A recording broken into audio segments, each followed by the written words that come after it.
Kia ora koutou, I am Carla. I usually have one of our young people co-presenting with me, so forgive me, I'm a little nervous and I'll do my absolute best flying solo. So back in 2012, I was a very well-meaning but slightly naive educator who thought I could make a real difference to New Zealand's terrible bullying statistics by going into schools and speaking to, or some might say at, young people in assemblies or in workshops. Now, luckily for me, I had an incredible group of young people I was working with at the time who had the integrity to challenge me on my idea, to ask why my idea was about young people, but without them. And couldn't there be a new way of approaching bullying prevention that worked with young people, that valued their experience and insight and their ability to connect with their peers? So in 2013, alongside 50 incredibly brave teenagers, we created Sticks and Stones, and it was an adventure right from the beginning. An adventure where we hoped to challenge and change the attitudes, norms, and behaviours that accepted bullying, and that also created space online or off for young people to be accepted and respected for who they are, and bullying to be a thing of the past. Now, one of those incredible young people who was brave enough to create Sticks and Stones with us was Kieran. Kieran was spending more and more time online, and she was noticing with that time online there were a range of different issues. Some of those issues were becoming trickier to manage.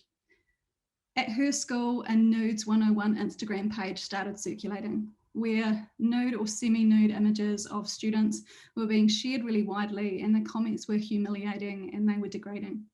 And these young people felt alone and helpless and didn't know what they could do. Kieran had some tools and skills based on her work with Sticks and Stones, and she was able to support some of these young people not only to get the page taken down, but to understand that they had legal avenues and there was support and services available to them too. And it got her thinking, what about other young people who were experiencing online harm or negativity but didn't have the skills or support around them to be able to navigate that?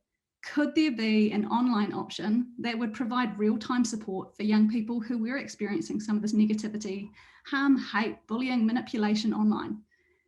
And this incredible 17-year-old created Icon, a free app that is available anytime young people needed it. It is ad-free, jargon-free, and more than that, it's judgment-free, because there is no one-size-fits-all solution for young people who are experiencing some of this really tough stuff. There are audio stories from other young people who've experienced similar harm, sharing their experiences, what helped them, and a little bit of hindsight about maybe what they would change that other people could learn from. There is some decoded legal jargon so that young people can understand how the law applies to their situation and how they might access support, and then also how they can access different services that might be able to be that next step for them. But that's where we need you. Icon is in need of a refresh. We're looking to create Icon 2.0. We want to have greater functionality by working with a really wide group of young people who have experienced online harm or negativity or supported someone through it, and that they can share how we could make different things better. They might have ideas or additional functionality that we haven't thought of that will make Icon even more helpful for young people right when they need it. We also want a wider and more diverse group of young people sharing their audio stories so that we can have greater relatability to a wider range of young people. And then more than that, we want Icon in the hands of every young person in New Zealand when they need it. We want them to know it's there, to trust it's for them, created by other young people, and that it's the first step if they feel unable yet to talk to a trusted adult or parent, and they can build that confidence to be able to work through that first step to then get the more support that they need.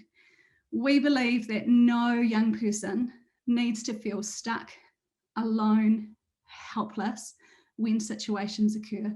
And we think that together we can really change the way that they're feeling about this.